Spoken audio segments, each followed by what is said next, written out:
Alright, welcome to the final chapter of my walkthrough for achieving S rank on No Hope difficulty in Chris and Piers' campaign in Resident Evil 6. This chapter is on the shorter side, so I'm going to keep this to one video instead of two this time. Captain, can you pinpoint their location? Get them to the lower level. Let's go get them.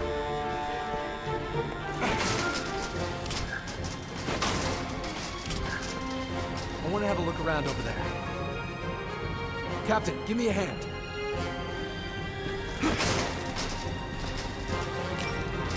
Roger. As soon as you cross the gap, immediately pull the lever to your right and sprint to the other side of the room and pull the other lever. It is possible to make a break for the elevator as soon as Chris gives you the okay, but in my experience it is highly likely that a rocket launcher Joavo will waste you before the door opens, so I suggest taking out most, if not all, the enemies in this room just to be safe. If you lay on the ground, the turret fire can't actually hit you, so lay where you see me laying here and you can take out the two turret Joavo as well as two of the rocket shooters. Once you feel like you're in the clear, head down the elevator with Chris and prepare for a pretty tough section.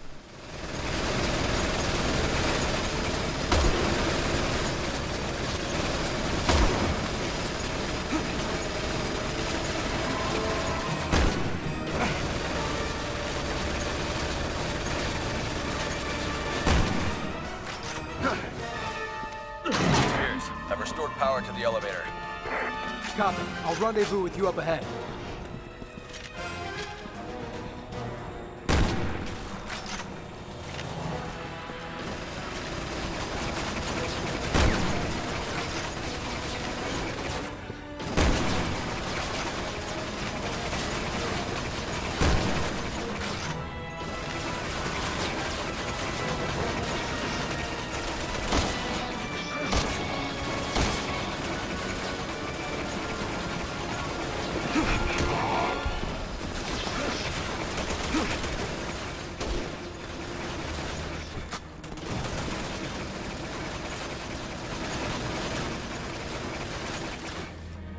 Piers, I'm in the elevator. Headed your way.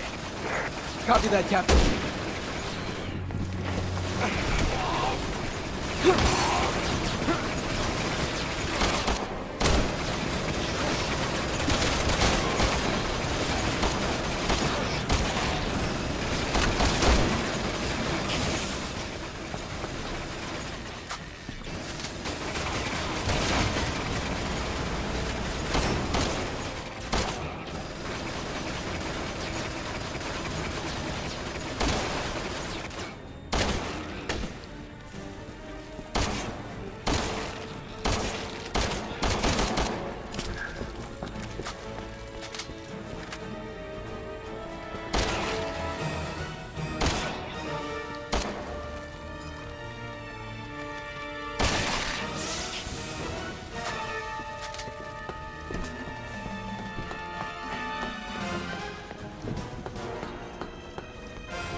Roger.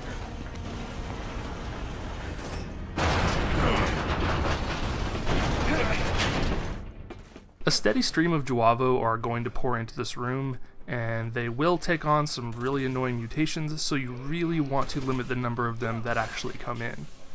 If you're like me and have a fair amount of grenades saved up, now is a great time to use them.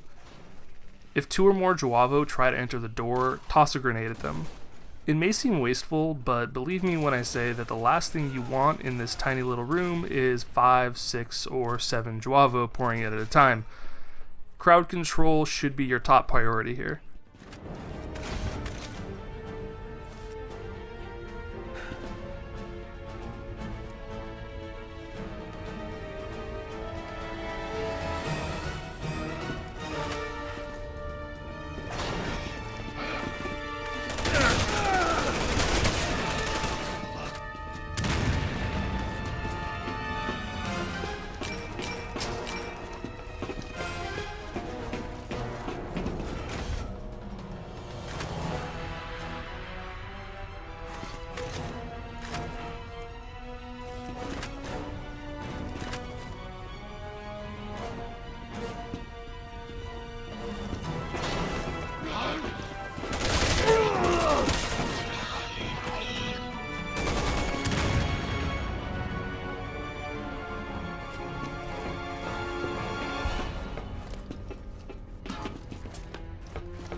As soon as you open the chest at the far end of the hallway, immediately turn your attention to the doorway, because a Juavo will run in and try to shoot a rocket at you.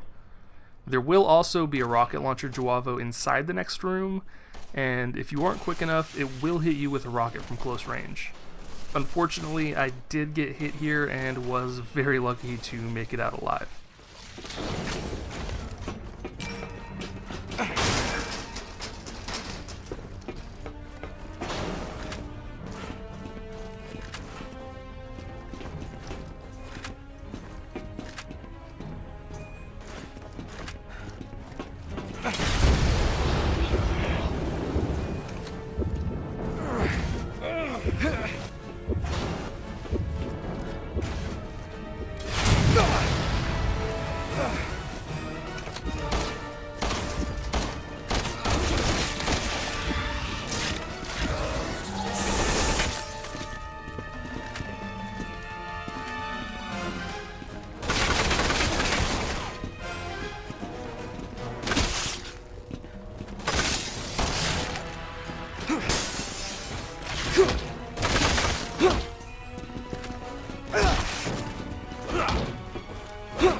Now we enter what is easily the most chaotic part of the chapter, and probably the most chaotic part of this entire campaign, to be honest.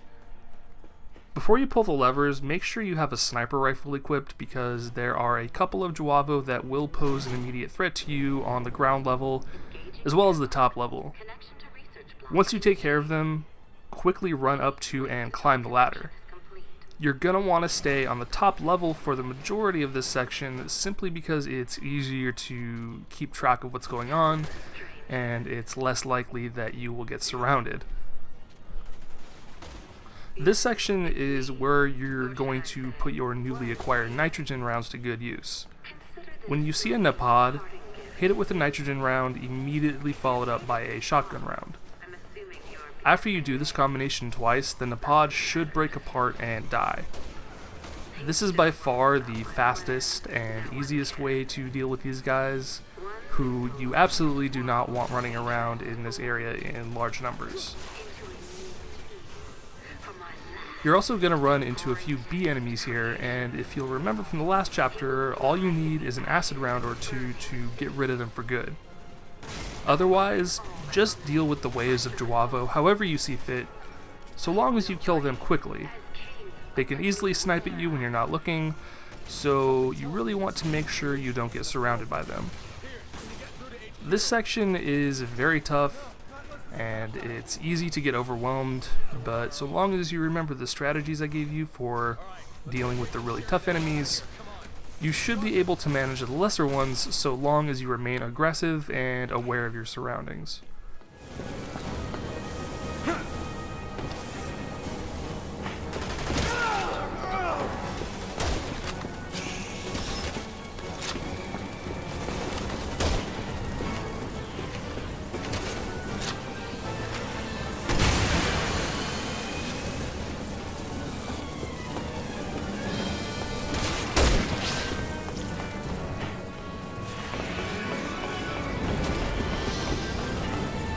Connection complete.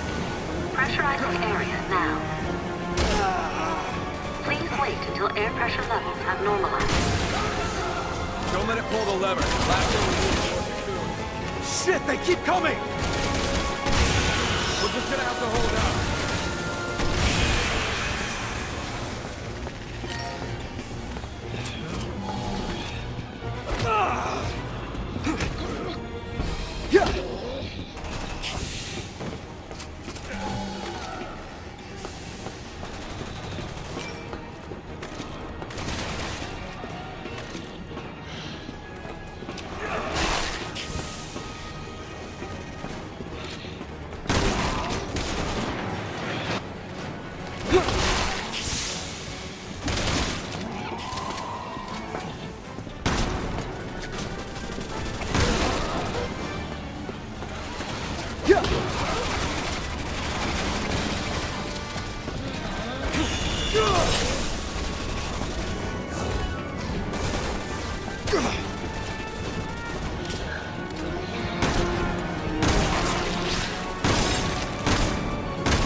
Pressure normalized.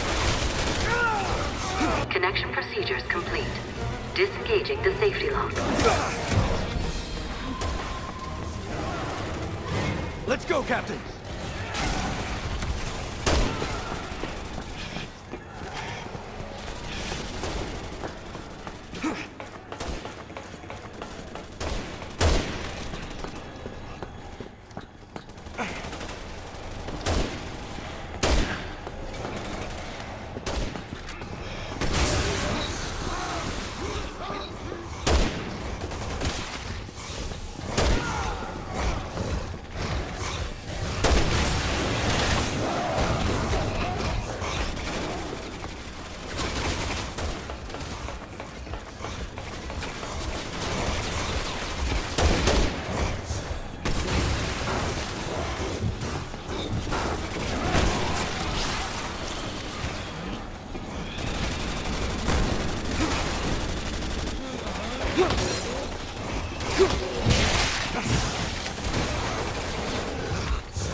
The hell is this?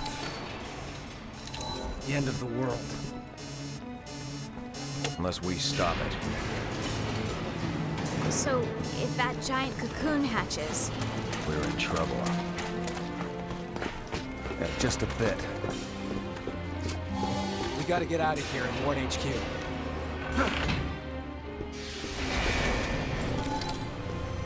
know, you didn't have to put yourself in Now, this part really sucks. In addition to the enemies that will drop down onto your lift, there will be others with sniper rifles and rocket launchers shooting at you from all sides. It is borderline impossible to keep track of where these enemies are while you're dealing with the ones directly in front of you, but my advice is to check your surroundings whenever you get an opportunity when the Juavo aren't on your platform. If you see a launcher or sniper Juavo, try to take them out immediately because they can obviously end your deathless run instantly. You're probably not going to be able to keep track of all of them though, so unfortunately a bit of luck is going to play into your survival here. I don't want to think about that asshole or my father right now. I'm gonna worry about that when we get out of here.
Piers, we gotta climb! This is a pretty straightforward running section. You and Chris just need to run from the boss, which the internet tells me is named Heos, without stopping. There are a couple of times when you'll get trapped by Heos, at which point you can just shoot him in the head and he should let you go.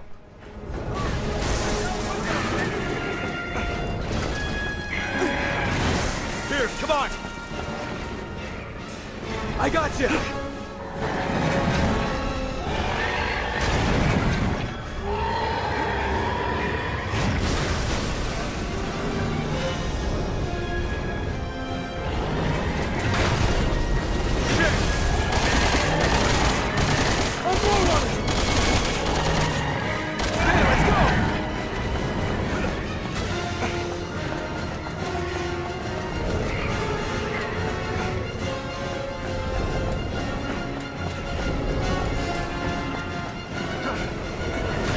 One angry son of a bitch!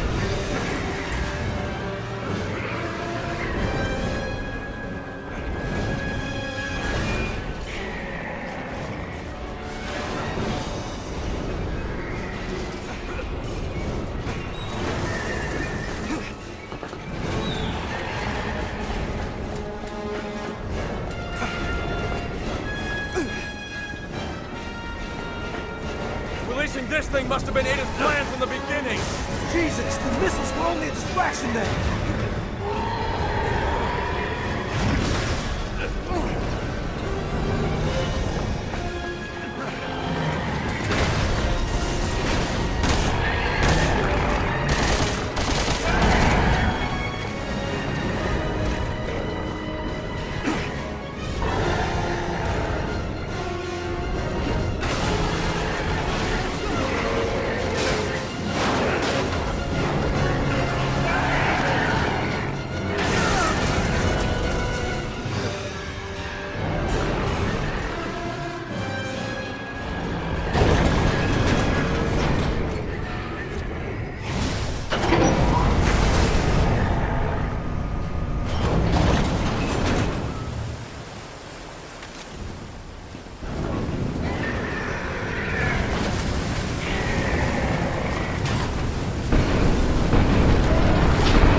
For this encounter, you really need to stay as far away from Heos as you can.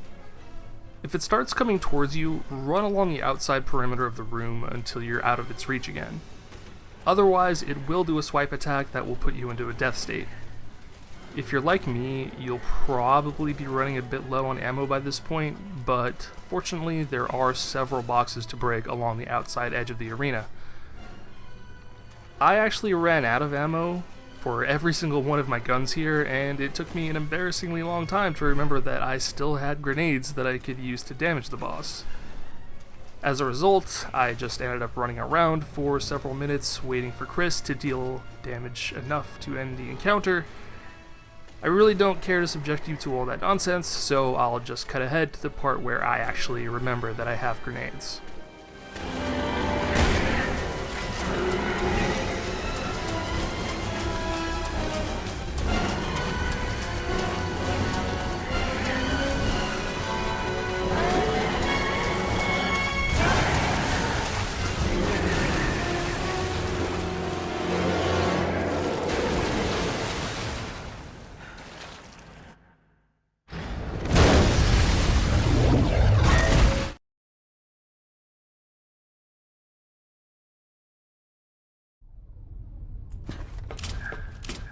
The game is nice enough to provide you with some shotgun shells and acid rounds here, so if you're out of ammo like I am, be sure to pick them up, because you cannot finish this section without being able to damage Heos. Just sprint down this hallway and slide to get under the doors as they close. Heos will reach its hand into the hallway twice, at which point you can unload whatever weapon you have on hand to get it out of your way.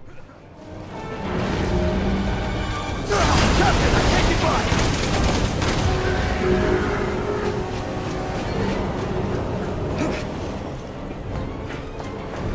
I'll be damned if I'm gonna die here!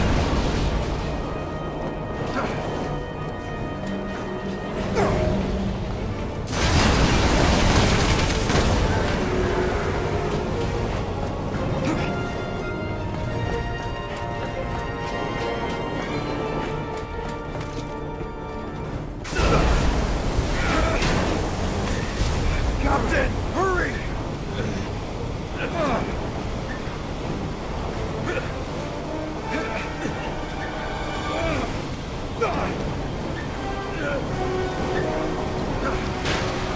Thanks. Roger.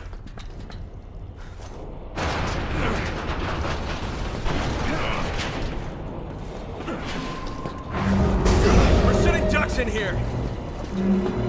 You're right, we gotta move!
Oh God, Piers, what did you do?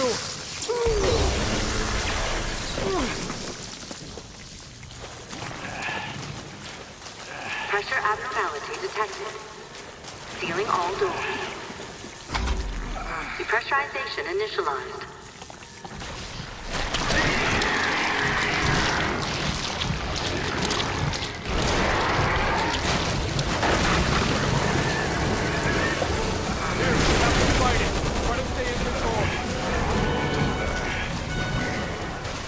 And here we are, the final boss fight. This fight is actually one of the biggest reasons it's better to play as Piers for this campaign. While you're playing as Chris, the Piers AI is infuriating, because sometimes it will just forget to do the charge attack when Heos is in its cocoon state, which costs you a massive amount of time and ammo.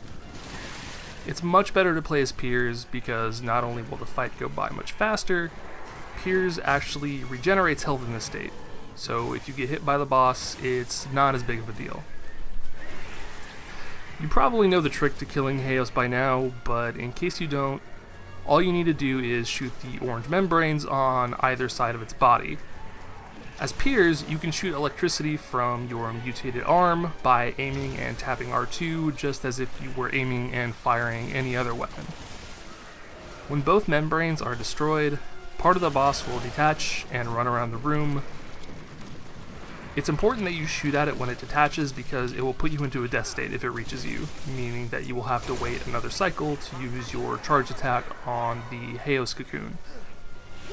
After you charge attack the boss, run up and R2 it. Repeat this process 3 times and the final boss will die.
process is almost complete.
Depressurization process complete.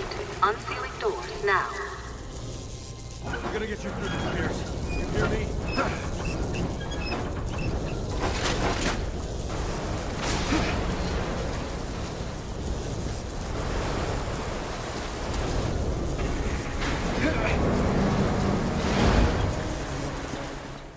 We've defeated the final boss, but unfortunately we're not quite out of the woods yet.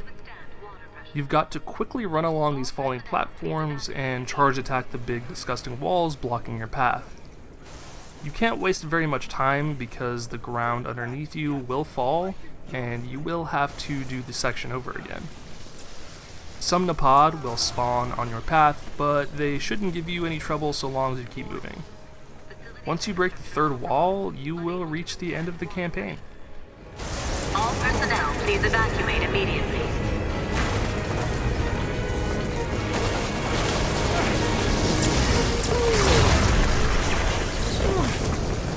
Warning. Facility's infrastructure compromised. Unable to withstand water pressure. All personnel, please evacuate immediately.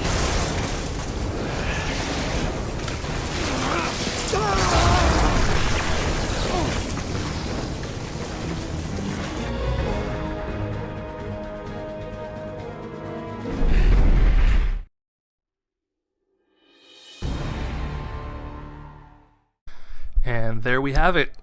S rank on the 5th and final chapter of Chris and Piers' campaign in Resident Evil 6. That is a wrap on what is easily the most challenging campaign in this game. I sincerely hope that if you watched this walkthrough, you were able to take something from it that helped you out, even if you weren't playing on No Hope, or trying to get an S rank for that matter. It should go without saying that all of the strategies that I employed here are useful regardless of whether you're doing a challenge run or not.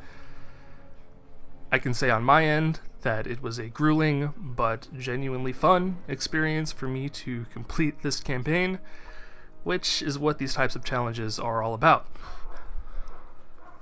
In case you were wondering, my RE6 series isn't over quite yet. I just can't bring myself to quit playing this a very silly game, so I will actually be continuing my No Hope S rank series with Jake's campaign. I hope that if you enjoyed my Leon and Piers videos, you will join me for that series as well, because Jake's campaign is pretty different from the others in many respects. Anyway, that's going to be it for me in this video, and I will be back very soon for the first chapter of Jake's campaign. Bye guys.